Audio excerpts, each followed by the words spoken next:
Hi welcome back to new video. आज हम दोबारा से कंटिन्यू करने वाले हैं ऑपरेटिंग सिस्टम की सीरीज को। सो लास्ट लेक्चर हम लोग को स्टार्ट करना था रिसोर्सेज, उस केस को जो हम रिसोर्सेज है मल्टीपल इंस्टेंसेस, ठीक है। तो उसके लिए स्पेसिफिक एल्गोरिथम, तो एल्गोरिथम क्या थे उसको देख लेते हैं। तो अच्छा, लास्ट वीडियो हम लोगों ने पढ़ा, तो मैं एक बार शॉर्ट में बता दे रहा हूँ कि डेडलॉक डिटेक्शन देखा था कब, जब सिंगल रिसोर्स है तो हम लोग वेट फॉर ग्राफ बनाते थे, जिससे हम लोग अगर साइकिल है तो हम लोग बोलते थे डेडलॉक है, नहीं है तो नहीं है, ठीक है। अब अगर एक से ज़्यादा क्या बोल सकते हैं इंस्टेंस है किसी भी रिसोर्स के पास, तो उस केस में हम लोग एल्गोरिथम का यूज़ करते हैं। कौन सी एल्गोरिथम होती है, कैसे लगाते हैं, वो देखते हैं। वो इस एल्गोरिथम में हम लोग को जो क्वेश्चंस वगैरह दिए रहते हैं उसमें क्या रहता है, अगर मैं ड्रॉ करूँ, एक मिनट, तो यहाँ से ये लाइन आ जाएगा। हम्म, ठीक है, इतना ठीक है, यहाँ से, ठीक है। तो सीधा सीधा इसका लिए एग्जांपल ले लेते हैं। तो ये मैं एक एग्जांपल ले रहा हूँ, एक मिनट। अरे ठीक है, एग्जांपल हो गया। और अगर इसमें मैं बात करूँ, तो इसमें जो टेबल में दिया रहेगा, सबसे पहले क्या प्रोसेस दिया रहेगा, ठीक है। प्रोसेसेस या प्रोसेस, सीधा सीधा। और फिर उसके बाद एलोकेशन की टेबल होगी, एलोकेशन। दूसरा होगा, तीसरा होगा मतलब रिक्वेस्ट होगा, और अवेलेबल होगा। अच्छा, यहाँ पे ना इस पूरे एल्गोरिथम में हम लोग के नो, need and max table, max column, ठीक है। यानी हम लोग नीड कॉलम भी नहीं बनाएंगे और मैक्स कॉलम हम लोग को नहीं दिया रहेगा क्वेश्चन में, ठीक है। तो एलोकेशन कितना होगा, रिक्वेस्ट कितना, ये चीज़ हम लोग को दिया रहेगा, ठीक है। अब एग्जांपल लिए हैं, तो इसमें मान लेते हैं हम लोग के पास 5 प्रोसेस है, P0 to P5। तो P0 प्रोसेस है जिसमें एक सेकंड, ऐसे नहीं, एक लाइन और बनाते हैं यहाँ पे, थोड़ा सा नीचे, ठीक है। हाँ, तो अब मान लेते हैं जो एलोकेशन है, एक लाइन यहाँ बनाना पड़ेगा ना, एक मिनट, ठीक है। अब मान लेते हैं अभी हम लोग के पास क्या है, टोटल 5 प्रोसेस है। P0 process, P1 process, P2 process, P3 process, P4 process, ठीक है। और हम लोग के पास क्या है, लोकेशन तो ये हो गया है। और हम लोग के पास क्या है, सही एलोकेशन में 3 रिसोर्सेज हैं, 1 A, दूसरा B, तीसरा C, ठीक है। अब एक रिसोर्स पे मल्टीपल इंस्टेंसेस है, तो अभी P0 ने उसके 0 इंस्टेंस एक्वायर करके रखे हैं, इसके 1, इसके 0, राइट। और यहाँ पे भी क्या, और रिक्वेस्ट में भी 3 रिसोर्सेज होंगे, अवेलेबल में भी ABC होगा, ठीक है। तो एक काम करता हूँ, मैं लाइन ही बना देता हूँ, ठीक है, ठीक है। अब यहाँ पे क्या टेबल में एंट्री फिल कर देता हूँ, 200, 200, 303, 303, 211, 211, 002, 002। और यहाँ पे क्या 000 है, 202 है, 202 है, और 000 है यहाँ पे, और 100 है, और 002 है, और यहाँ पे क्या 000 है, ठीक है। यानी ऐसे है, ए यहाँ है, बी यहाँ पे, सी यहाँ पे है, ठीक है। ऐसा हम लोग कुछ दिया रहेगा, ठीक है। अब हम लोग को यहाँ पे चेक करके बताना है कि इस केस में डेडलॉक है कि नहीं है, ठीक है। अच्छा, यहाँ पे नीड मैट्रिक्स क्यों नहीं है, क्योंकि रिसोर्सेज के ऑलरेडी एलोकेटेड हो चुके हैं, ठीक है, ठीक है।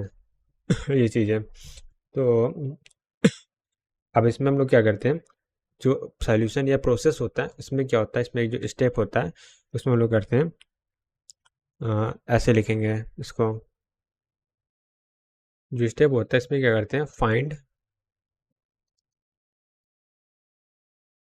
प्रोसेस PI फॉर विच, और WH होता है ना सिर्फ, नो डेडलॉक, फिर वो सॉरी नो डेडलॉक बोला, रिक्वेस्ट जो हो वो क्या हो, less than or equal to available की हो, ठीक है। यानी अवेलेबल का अगर जो ग्रेटर है रिक्वेस्ट के, तो क्या कह सकते हैं हम लोग, ठीक है। यानी रिक्वेस्ट है उसको चेक करना है कि अवेलेबल से कम है कि नहीं। अगर अवेलेबल से इक्वल या उससे लेस देना है तब तो ठीक है, लेकिन उससे ज़्यादा है तो वहाँ पे प्रॉब्लम आ सकती है। So guys same as banker को एल्गोरिथम तो ये रन करना है तो ठीक है। तो अब यहाँ पे अगर मैं इसको थोड़ा सा नीचे जगह नहीं है तो मैं साइड में सॉल्व कर दे रहा हूँ, ठीक है। तो अभी क्या कोई ऐसी प्रोसेस है जिसको हम लोग जिसकी रिक्वेस्ट को हम लोग ग्रांट कर सकते हैं अवेलेबल के अकॉर्डिंग, तो सिर्फ P0 राइट। तो पहले क्या P0 रन करेंगे, P0 रन हो जाएगा तो अब जो नया अवेलेबल आ जाएगा वो क्या आ जाएगा, इसको हटाएंगे नया अवेलेबल आ जाएगा 0 1 0 आएगा, राइट। ये हो गया। अब ये 0 1 0 से किसी और की रिक्वेस्ट कंप्लीट कर सकते हैं P2 की रिक्वेस्ट से, क्योंकि वो 0 0 रिक्वेस्ट कर रहा है। सो P2 कंप्लीट कर दिया। अब P2 कंप्लीट हो जाएगा तो नया क्या बन जाएगा, नया बोल सकते हैं जो अवेलेबल है वो 3 0 3 हो जाएगा, राइट। ये हो गया। अब क्या P2 हो गया, उसके 3 0 3 से P1 को कंप्लीट कर सकते हैं। तो P1 कंप्लीट करेंगे 3 0 3 से कंप्लीट करेंगे तो यहाँ से 5 0 5 आ जाएगा। 5 0 5 से क्या P3 भी हो सकता है, उसके बाद P4 भी रन कर जाएगा, राइट। तो इससे क्या सारे प्रोसेस रन कर सकते हैं। तो यहाँ से हम लोग बोलेंगे कि नो डेड लॉक, ठीक है, क्योंकि सारे प्रोसेस क्या रन हो जा रहे हैं। No deadlock, right. ये चीज़ हो गया, ठीक है। अब आगे चलते एक और क्वेश्चन कर लेते हैं। और इस बार हम लोग क्या एक दूसरा क्वेश्चन है और हम लोग क्या इस बार दे दिया गया है, ये कुछ टेबल में डेटा दे दिया गया है और ये एक कॉलम है, ये इसका दूसरा कॉलम है, ये तीसरा कॉलम है, ठीक है। तो यहाँ पे क्या है टोटल 5 प्रोसेस हैं, P0 P1 P2 P3 P4, ठीक है, 5 हो गए। और 1 2 2 4 एंड 3 ये क्या है, एलोकेशन है, ये एलोकेटेड है, ये सब का एलोकेशन हो चुका है, ठीक है। यहाँ पे एक ही रिसोर्स है जिसका मल्टीपल इंस्टेंसेस है, ठीक है। और यहाँ पे रिक्वेस्ट है कोई रिसोर्स की 1 5 4 4 3 और 1, ठीक है। और ये क्या अवेलेबल है, तो हम लोग चेक करना है यार डेडलॉक है कि नहीं है। तो इसके अगर मैं सोल्यूशन की बात करूँ तो यहाँ पे अवेलेबल से क्या सिर्फ P0 की रिक्वेस्ट कंप्लीट कर सकते हैं।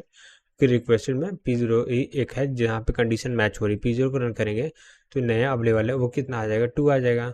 अब 2 से किसी का भी रन नहीं कर सकते, यानी इसके बाद क्या होगा, डेडलॉक हो जाएगा,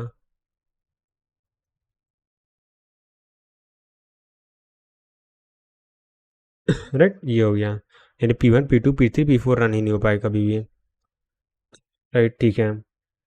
ये हो गया, ठीक है। तो अब आगे बढ़ते हैं और अब देखते हैं इस एल्गोरिथम का यूज़ क्या है, मतलब इसको इससे करने का मतलब क्या है। तो यहाँ पे डालते हैं डिटेक्शन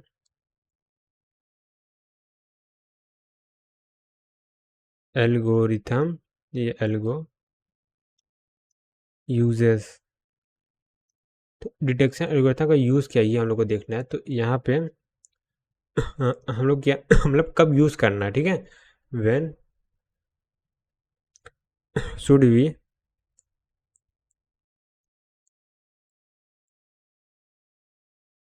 व्हेन शुड बी नहीं है, ऐसा नहीं, when should the deadlock detection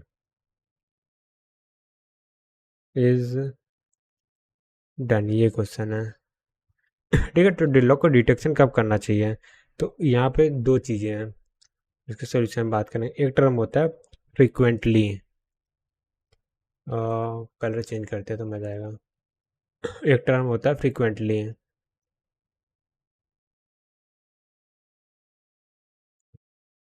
और एक दूसरा होता है इनफ्रिक्वेंटली, ठीक है। यानी कि बार बार चेक करना चाहिए, कभी कभी चेक करना चाहिए, मतलब एल्गोरिथम यूज़ करना चाहिए,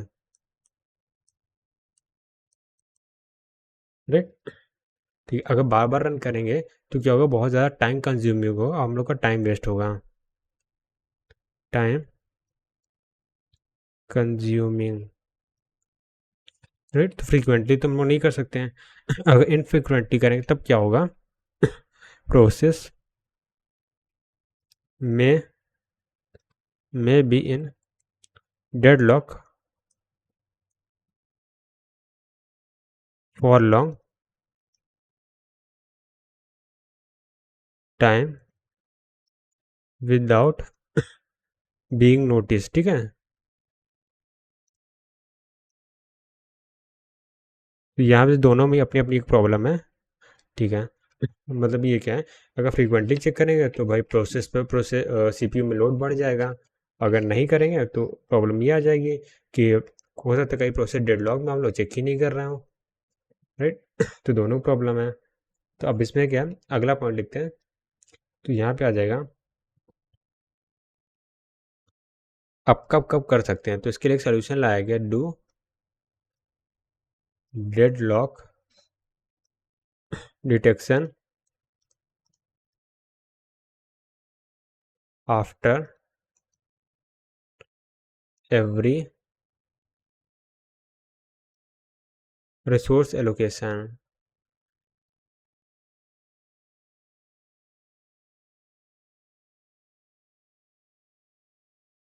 दूसरा है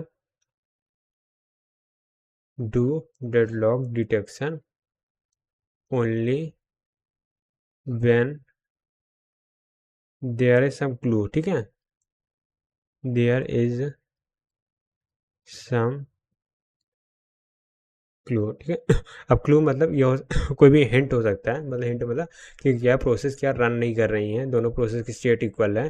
ठीक है, CLUE होता है, ऐसे करके कोई क्लू मिल सकते हैं। ठीक है, ऑपरेटिंग सिस्टम के रिसोर्स है, वो काफ़ी टाइम से क्या है, एक ही प्रोसेस के एलोकेटेड है, आगे बढ़ नहीं रहा है। ये इस तरह कोई क्लू वगैरह मिल सकते हैं, तब वो ये दो मेथड होते हैं जहाँ पे हम लोग इस एल्गोरिथम का यूज़ करते हैं। राइट। ठीक है, ये हो गया। अब अगली हेडिंग डालते हैं कि देखो इसमें दो चीज़ हैं, डेडलॉक को डिटेक्ट करना, डिटेक्ट करेंगे, डेडलॉक का मिल गया तो डेडलॉक से रिकवरी कैसे करेंगे। राइट। सो अब आते हैं डेडलॉक रिकवरी में।